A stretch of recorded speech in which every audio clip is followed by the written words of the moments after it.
Olha lá, ó. Tá, aqui, ó. Tá aqui, ó. Tá liberando aqui, ó. Ó. Ó o povo entrando aí, ó. Camille, Vitória. Eu sei que não entrou ainda, hein? Falou, até mais. Passou um minuto. Né?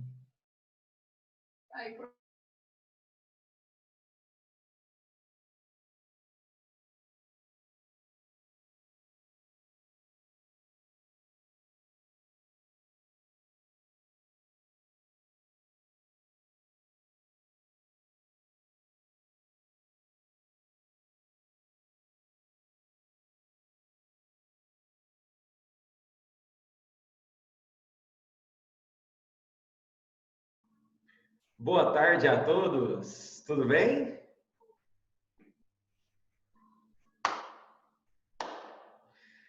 Boa tarde a todos, fale comigo.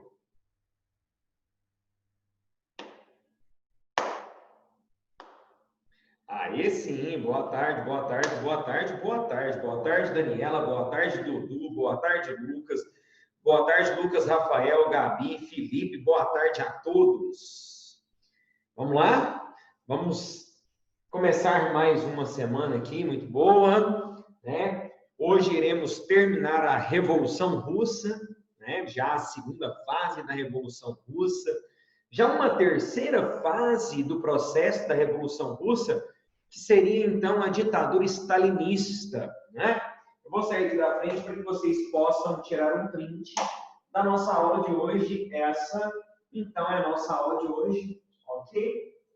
Paramos exatamente aqui, né? Me lembro muito bem, também anotei, né? Paramos na morte de Lenin. Eu vou fazer uma retomada, porque eu lembro que a aula já estava acabando e a gente estava trabalhando na NEP, né? E logo em seguida a criação da NEP e logo em seguida a morte de Vladimir Lenin, né? Hoje eu quero voltar aqui, quero começar aqui, mas eu queria fazer uma pergunta para vocês. Eu fiquei na dúvida, tanto é que eu fiz uma nova atividade hoje, para a gente poder finalizar a Revolução Russa. Eu fiquei com muita dúvida na semana passada. Eu cheguei a fazer uma atividade com vocês semana passada, aqui online, uma atividade sobre a Revolução Russa, sim ou não?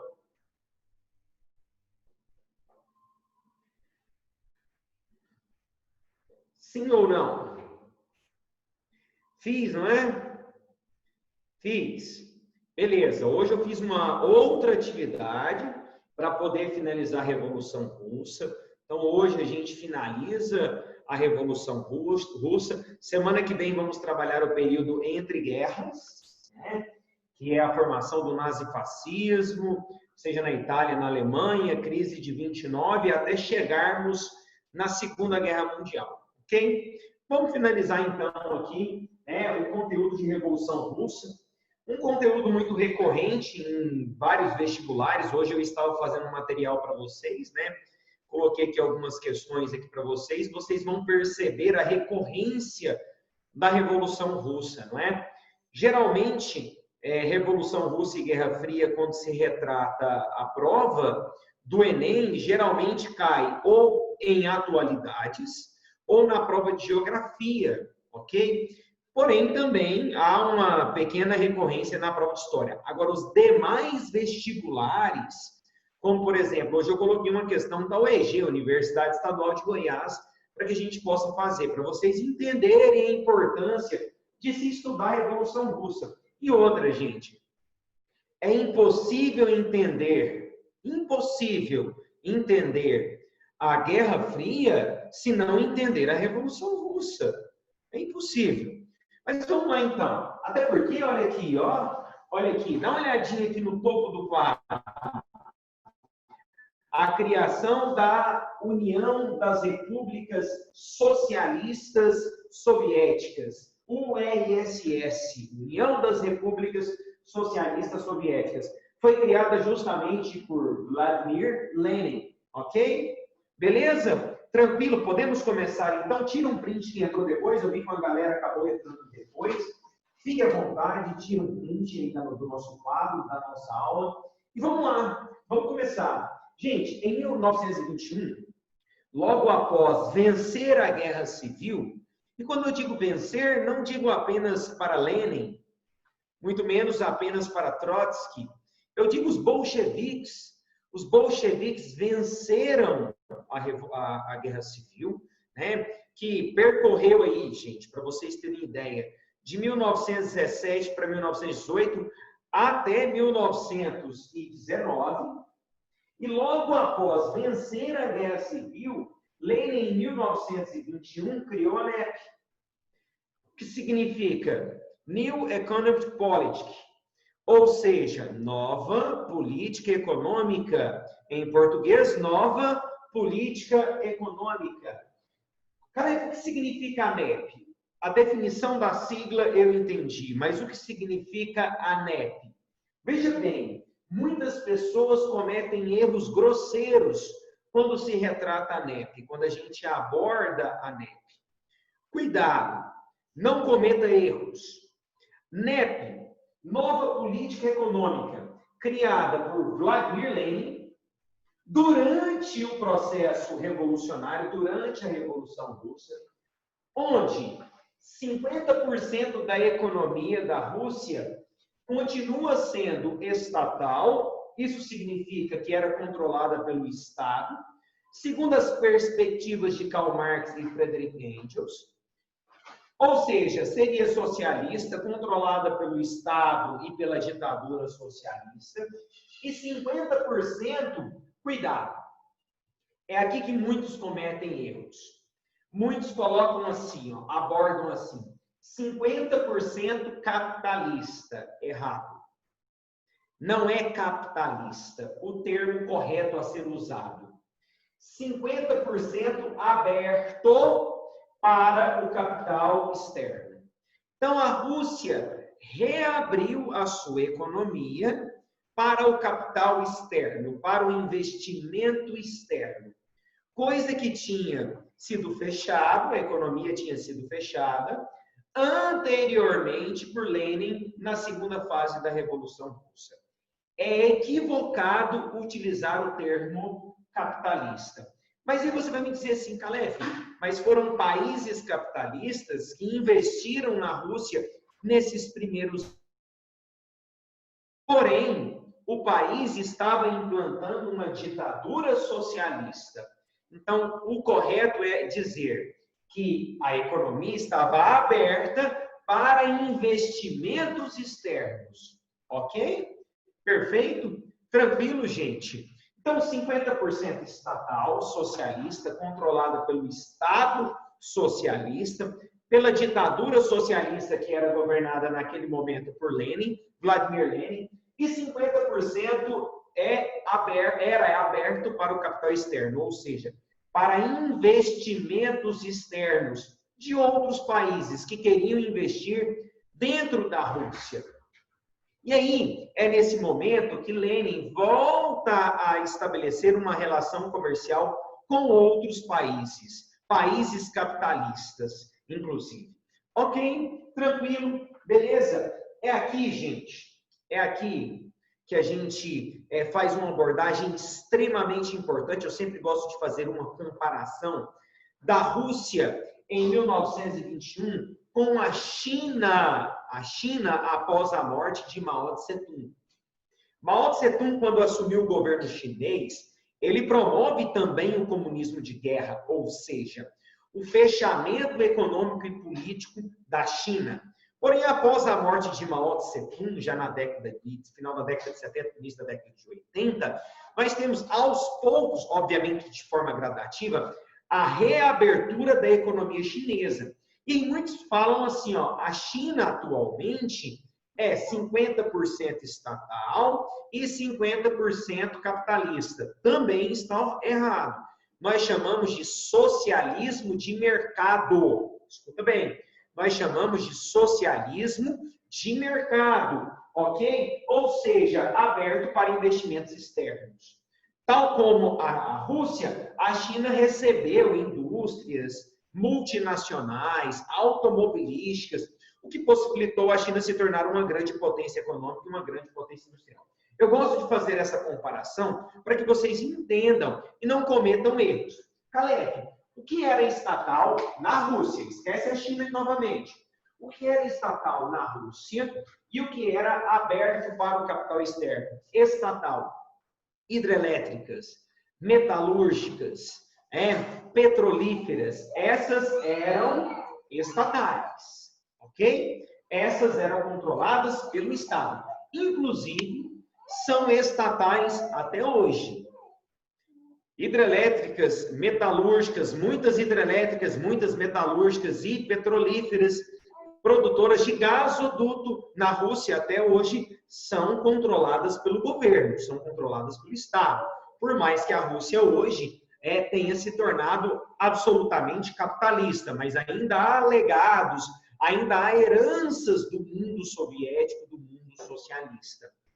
Aqui, 50% mineradoras, hidrelétricas, petrolíferas, metalúrgicas, siderúrgicas, controladas pelo Estado. E aí, algumas grandes empresas começaram a investir em indústria têxtil e até automobilística na Rússia a partir do momento que a NEP foi criada. A NEP foi criada em 1921, ela foi criada em 1921 e foi anulada, fechada, a nova política econômica foi fechada por Stalin em 1928, caso vocês queiram anotar. Perguntas? Opa, vamos lá.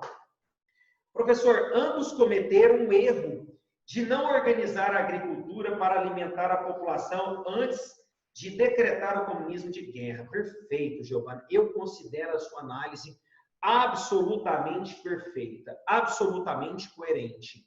Porque, veja bem, o comunismo de guerra promove um isolamento econômico muito grande. E esse isolamento econômico fortíssimo que o comunismo de guerra promove, vai promover também nesses respectivos países fome, desigualdade, desemprego. E esse era o grande problema da Rússia em 1921 ou da China em 1949, durante a Revolução Chinesa. Era necessário reorganizar a agricultura, promover uma reforma agrária adequada para diminuir a fome, para diminuir o frio, no caso da Rússia, porque muitas pessoas morriam de fome e frio. E aí sim, com a agricultura reorganizada, com a economia reorganizada, você poderia promover o comunismo de guerra, porque eles acreditavam que a única forma de fazer com que a população acreditasse no socialismo era se isolando do mundo capitalista. Até porque, vocês vão concordar comigo, o mundo capitalista, ele é atraente. O problema é que ele promove enorme desigualdade social. Ok? Tranquilo, gente? Bom, em 1922, ainda aqui no topo, ó, em 1922, Lenin criou a União das Repúblicas Socialistas Soviéticas. Então, em 1921, Vladimir Lenin, em 1921, criou a NEP, logo após vencer a Guerra Civil. Um ano depois, em 1922, ele criou a União das Repúblicas Socialistas Soviéticas. Caleb, para quê? A NEP, eu entendi, era para receber o capital externo, estrangeiro, e agradar aí a população, principalmente aquela classe burguesa que ainda vivia dentro da Rússia, mesmo após a Revolução Socialista. Perfeito. Agora, criar a União das Repúblicas Socialistas Soviéticas significava atrair outros países para a Federação Soviética.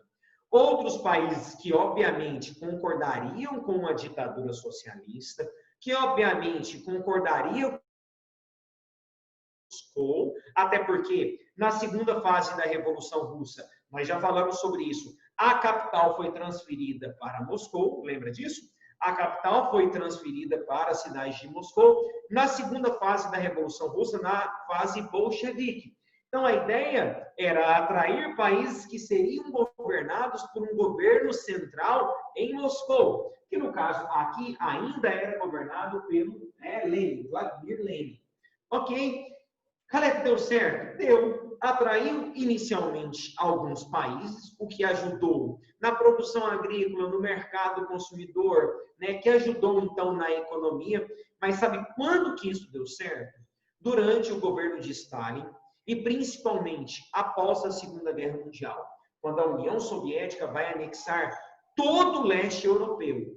Todo o leste europeu vai passar a fazer parte da União Soviética, como Iugoslávia, Tchecoslováquia, Ucrânia e assim por diante. Países, inclusive, ricos em minérios, em produção agrícola, ricos em atividade comercial. Ok? Perguntas? Bom, se não tem nenhuma pergunta, vamos dar sequência. Em 1924, Lenin morre. Eu tenho aqui, ó, a morte de Vladimir Lenin. Gente, Lenin, ele era fumante, né? E o fato de ser fumante fez com que ele tivesse sérios problemas de saúde. Lenin tinha problemas pulmonares, né? Se você observar os discursos de Vladimir Lenin, boa parte dos seus discursos e das suas imagens, ele estava fumando. Lenin, além de fumar, bebia muita vodka, algo que era muito comum, que era muito tradicional dentro da União Soviética. Lenin tinha uma péssima saúde. Entre 1923 e 1924, Lenin chegou a pesar 37 quilos. Teve câncer, teve úlcera e acabou falecendo em 1924. Sua vida desregrada, bebendo e fumando muito, fez com que ele então morresse em 1924. Uma vez eu vi um vídeo, né, mostrando o retrato, a imagem de Vladimir Lenin. É assustador o quanto ele estava magro, o quanto ele estava doente, já nos últimos dias, nos últimos meses de sua vida. O problema é que quando ele adoece, inicia uma disputa eleitoral muito forte. Na teoria, vocês vão concordar comigo, na teoria, com a morte de Vladimir Lenin, quem deveria assumir o governo? Na teoria, obviamente que era o Trotsky, né? Braço direito de Lenin, participou de todo o processo revolucionário, era líder do Exército Vermelho, era líder dos sovietes, era o comandante do exército de Vladimir Lenin. Obviamente é que Leon Trotsky seria a peça ideal para assumir o governo com a morte de Lenin. Só que entra na disputa contra Leon Trotsky Joseph Stalin. Joseph Stalin representava o Partido Comunista Russo. Representava os grupos conservadores do Partido Comunista Russo. Então, Trotsky representava os sovietes e o Exército Vermelho, era o braço direito de Vladimir Lenin, e Joseph Stalin representava o Partido Comunista Russo. Ok até aqui? Tudo bem? Tranquilo? O problema é que eles eram ideologicamente diferentes. Como assim, Calef? Eles possuíam uma ideologia política diferente. Lenin era um cara extremamente intelectualizado, político. Trotsky era um cara extremamente militarizado, ok? E Stalin era muito partidário, um dos membros mais conservadores do Partido Comunista Russo. Então, eles possuíam, os três grandes líderes iniciais, possuíam ideologia absolutamente diferente. Tanto é que, olha só o discurso do Trotsky, após a morte de Lenin. Isso aqui era a campanha eleitoral do Trotsky. Trotsky dizia o seguinte, que se ele assumisse o governo da União das Repúblicas Socialistas Soviéticas, ele iria promover uma revolução permanente. Olha isso aqui, ó. Uma revolução permanente. Calef, o que significa isso? Uma revolução permanente. Forma de superar todos os problemas econômicos e sociais da União Soviética era continuando promovendo um processo revolucionário em outros países, que nós chamamos de revolução permanente. Vou repetir. Leon Trotsky acreditava na revolução permanente, ou seja, anexação de outros países, apoiando outros países no processo revolucionário, apoiar outras revoluções socialistas, marxistas, outras ditaduras, atrair outros países para a União Soviética. que a revolução não acontecesse apenas na União Soviética, mas em outros países, na Europa, no leste europeu, na América e assim por diante. Já o Stalin, partidário, conservador, representava os grupos mais conservadores, acreditava no retorno do comunismo de guerra.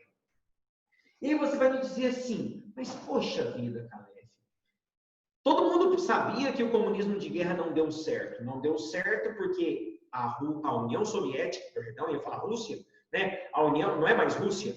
A União Soviética não estava preparada para o fechamento e para o isolamento. Isolamento político, isolamento ideológico, isolamento econômico. Stalin iria preparar a União Soviética para um novo isolamento. E ele aconteceu. Ele aconteceu. E como ele iria preparar? Ele tinha como campanha eleitoral os planos quinquenais. O forte investimento econômico dentro da União Soviética de 5 em 5 anos em áreas diferentes. Enfim, Trotsky lança sua campanha eleitoral, Stalin lança sua campanha eleitoral e eles começam, logo após a morte de Vladimir Lenin, a disputar a política, a disputar quem seria o novo primeiro-ministro e ditador da União Soviética. Problema que Stalin começou a difamar a imagem de Trotsky, associar o Trotsky aos mencheviques, ao grupo dos burgueses lá da primeira fase da Revolução Russa. Ele começa a dizer que o Trotsky era um inimigo do Estado. Lembra da frase anterior? Lembra da frase anterior de Vladimir Lenin, gente? Todo poder ao Estado, porque o povo é o Estado. Todo poder aos soviéticos, porque o povo era os soviéticos e o povo era o Estado. Olha o discurso do Stalin. Trotsky, o inimigo do Estado, ou seja, o inimigo do povo.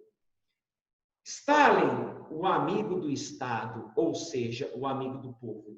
E o Partido Comunista comprou essa ideia. E eles começaram a difamar, usar os meios de comunicação para difamar a imagem de Leon Trotsky. E Joseph Stalin acabou vencendo as eleições. Nós teremos em 1924 a vitória e posse de Joseph Stalin, que vai se tornar o primeiro-ministro e um dos maiores e piores ditadores da história.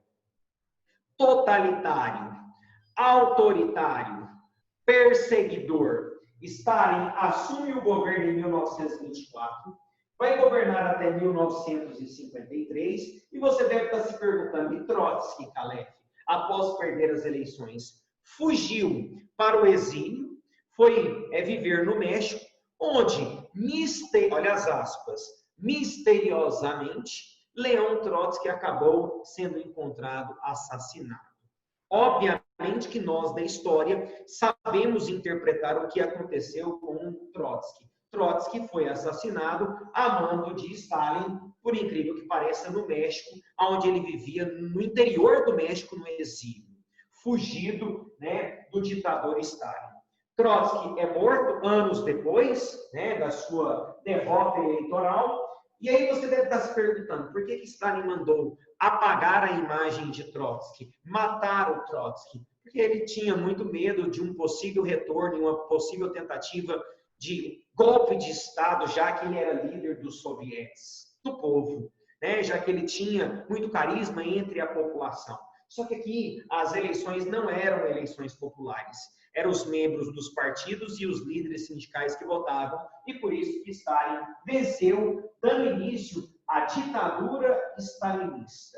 Assim que ele assumiu o governo, ele começou a preparar a União Soviética para recuperar a sua agricultura, recuperar o seu comércio, a sua economia, e em 1928, observe, em 1928, Joseph Stalin decretou o fim da NEP. Cancelou a nova política econômica e criou aquilo que nós chamamos de planos quinquenais. Eu gostaria de fazer uma observação no seu caderno. Planos quinquenais. Eu vou te dar aí para um tempo para você se organizar. Faça uma observação, faça um hobby. em planos quinquenais, que eu preciso ditar a vocês o que foi os planos quinquenais. Porque não dá para eu escrever, é grande a definição e eu quero então ditar para vocês. Até agora tudo bem, gente? Alguma dúvida? Tudo ok? Se vocês quiserem perguntar alguma coisa, fiquem à vontade, ok? Tudo certo, né, Lucas? Então faça a observação, perfeito. Faça a observação, tá bom? Que eu vou ditar para vocês aqui agora. Vai, coloca assim, ó, nos planos quinquenais. Puxa uma setinha e coloca assim, ó. Investir de 5 em 5 anos, vou repetir. Investir de 5 em 5 anos em áreas específicas da União Soviética. Repetindo, investir de 5 em 5 anos em áreas específicas da União Soviética. Calef, quais seriam essas áreas específicas? Vamos lá. Metalúrgica, hidrelétrica, petrolífera, indústrias de base, não é? E na agricultura e educação. Vale ressaltar que ditaduras socialistas investiram pesado, isso seja na China, isso seja em Cuba ou na União Soviética, investiram pesado em educação, investiram pesado em indústrias de base, investiram pesado em transporte, investiram pesado na agricultura, na expectativa de acabar com o analfabetismo, acabar com a fome e acabar com a desigualdade social. Porém, sabemos que boa parte dessas ditaduras acabaram não tendo sucesso e acabaram oprimindo o seu próprio povo, ok? Então, os planos quinquenais eram isso, investir em áreas específicas, como metalúrgica e siderúrgica, hidrelétrica e petrolífera. De 5 em 5 anos, eles investiam nessas áreas. Educação, transporte, indústria, agricultura e assim por diante. Gente, não é que a longo prazo isso acabou dando certo?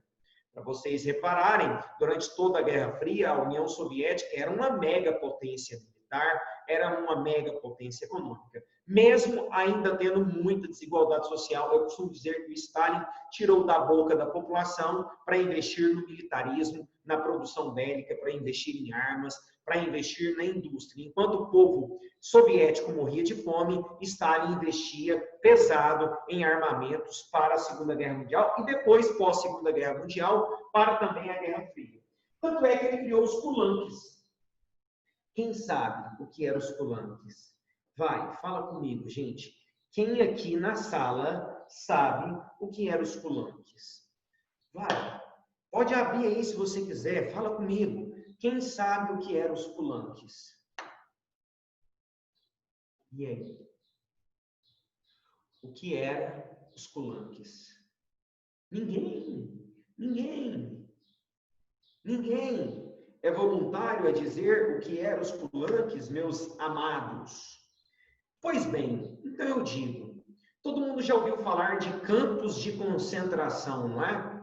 Todo mundo sabe que os campos de concentração e os campos de extermínio foram utilizados por Adolf Hitler durante a Segunda Guerra Mundial. Pois bem, os Kulanks eram campos de trabalho. Eu vou escrever aqui para não ter erro, tá? Para você não esquecer. Ó, eram os campos de trabalho, campos de trabalho da URSS, União das Repúblicas Socialistas Soviéticas.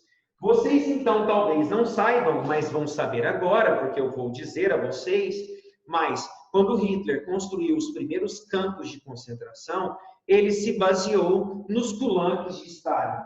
Milhões de soviéticos morreram trabalhando na mineração e, por isso, a União Soviética consegue se recuperar economicamente tão rápido, porque Stalin acabou utilizando seu próprio povo, sua própria população, nos seus campos de trabalho. Pessoas morriam de fome, morriam miseráveis, morriam desidratadas nesses campos de trabalho. E geralmente eram ou camponeses pobres ou até prisioneiros políticos, ou seja, inimigos políticos de Stalin.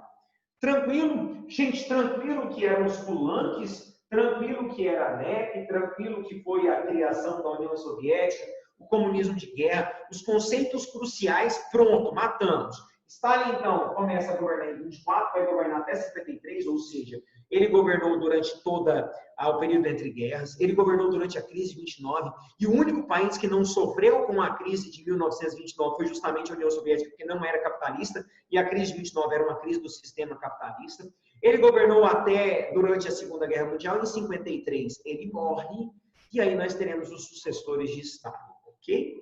Show de bola? Tranquilo? Beleza, gente? Depois que o Stalin morre, quem assume vai ser Nikita Khrushchev, né? Que também era um membro do Partido Comunista e vai se tornar um ditador. Show de bola, gente? Beleza? Então vamos fazer aquelas questões nossas de sempre? Né? Não dá para ficar sem fazer, agora já viciei, né, cara? Deixa eu abrir aqui, gente. Deixa eu abrir aqui as nossas questões de sempre. Espera aqui. Hoje eu coloquei, se eu não me engano, duas questões. Duas questões, só para a gente fazer uma análise aqui, ó, rápida de vocês. Vamos lá, já abri aqui. Estou abrindo agora para vocês. Vamos lá, rapidinho, ó. Vamos achar esse gabarito aí, ó. Vamos lá. Eu queria que vocês mandassem um gabarito para mim, ó. Vamos lá. Eu vou ler o texto com vocês. Leia o texto a seguir. A revolução permanente é uma utopia. A guerra permanente é uma realidade. Em 1914 a 1985, Primeira Guerra Mundial, Guerra do Rif, Guerra Civil Espanhola, Segunda Guerra Mundial, guerras da Indochina, da Coreia, do Vietnã, da Argélia, a chamada Guerra Fria. Vicente G. Prost, História da Vida Privada, São Paulo. Após a morte de Lenin, houve um racha entre os líderes da Revolução Russa. Como contraposição, à tese da revolução em um só país, a concepção da revolução permanente, uma proposta que pretendia transformar o processo revolucionário em ação incessante e global. Foi defendida por quem? Ah, essa ficou fácil, né? Tá aqui, ó. Foi defendida. Essa ficou fácil. Essa foi uma questão da Universidade Estadual de Goiás do ano passado. Quem fez a UEG o ano passado vai lembrar dessa questão. Foi uma questão do vestibular da UEG, né, do ano passado.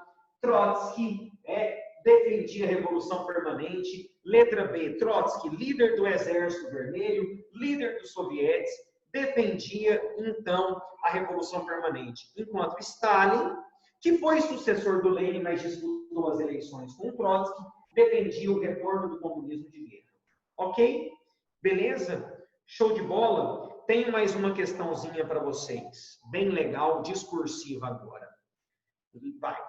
Vou ler o texto. Aliás, leia o texto aí. Começa a discursiva, dá para você ler o texto. Leia rapidão, vai.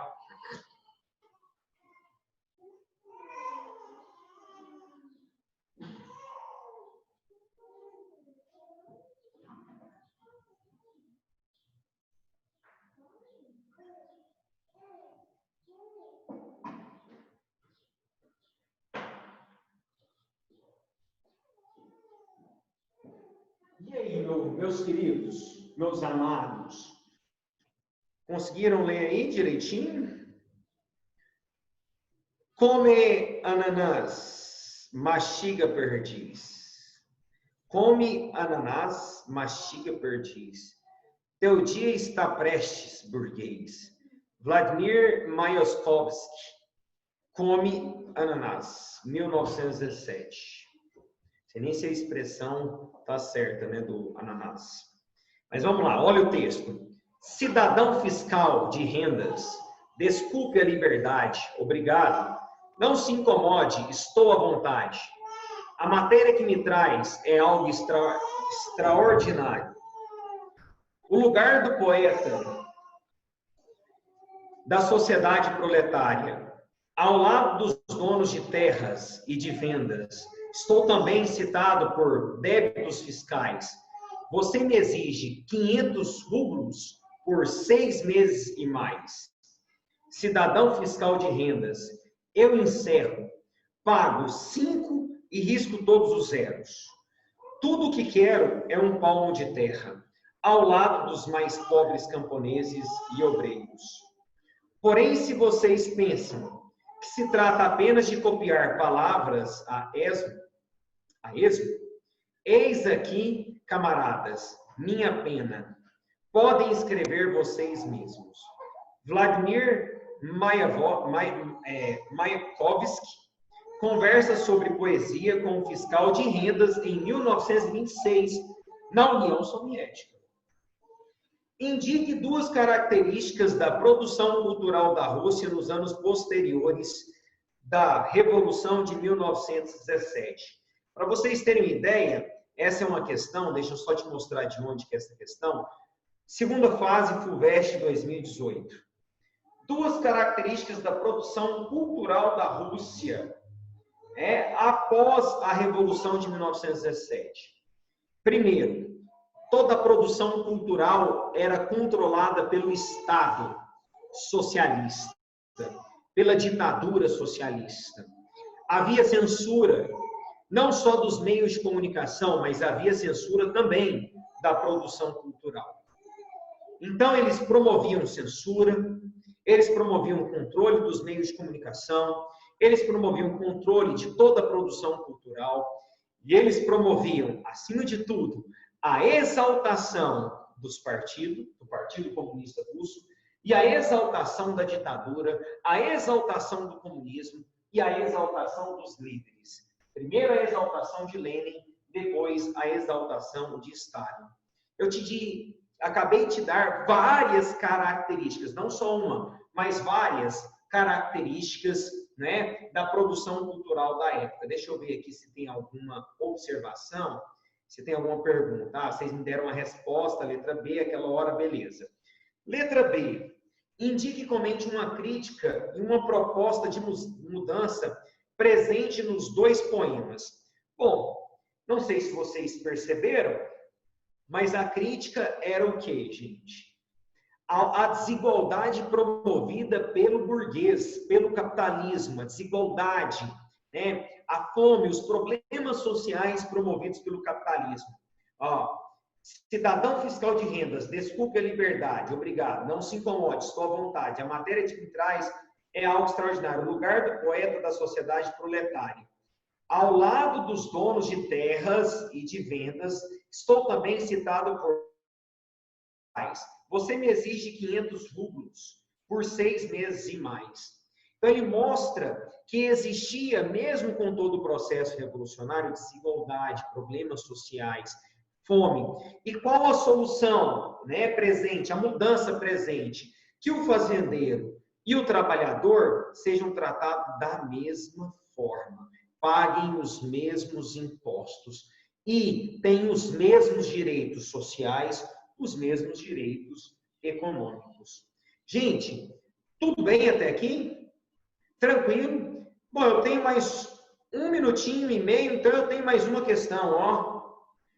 Para muitos, ela foi e continua sendo reconhecida como a maior revolução ocorrida no século XX. Outros, porém, associam-se a um regime extremista que pregou medo e repressão. E para outros tantos, talvez a maioria, as marcas de sua existência, caso explícito do comunismo. Ainda rondam a memória individual e coletiva de homens e mulheres por todo o planeta, independentemente de suas colorações políticas e ideológicas. Neste ano de 2017, lembramos dos 100 anos da chamada Revolução Russa. Então, em 2017, estava se comemorando 100 anos da Revolução Bolchevique Russa, um dos eventos históricos mais importantes do século XX, cujos debates ainda são acalorados, na medida em que durante várias décadas passou a disputar a hegemonia mundial do capitalismo. Sobre a Revolução Russa e seus desdobramentos históricos, é correto afirmar, vai cair, mas a gente vai conseguir ler o gabarito, porque o gabarito está bem claro aqui, ó. Letra A participação da Rússia na Primeira Guerra Mundial foi um dos grandes elementos desencadeadores da segunda série de greves, que seria a segunda fase da Revolução, certo? Das revoltas populares que culminaram a derrubada do regime do czar e o fim do czarismo e o início do processo revolucionário. Ok? Vai cair. Beijos para vocês. Fiquem com Deus. Até mais. Qualquer dúvida, me procure no privado. Tá bom? Beijão.